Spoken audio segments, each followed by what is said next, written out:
அருள்மிகு ஸ்ரீ பிள்ளைவேல் காளியம்மன் திருக்கோவில் சிவகங்கை 70ஆம் ஆண்டு பூச்செறிதல் திருவிழாவை முன்னிட்டு இன்று பிள்ளைவேல் காளியம்மன் கையில் குழந்தையுடன் உள்ள அலங்காரம்.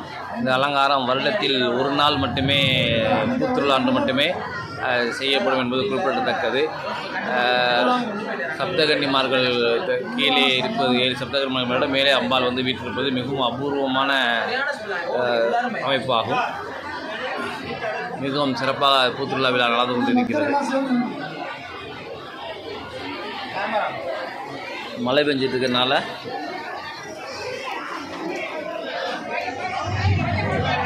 மக்கள் அனைவரும் காத்து கொண்டிருக்கின்றனர்.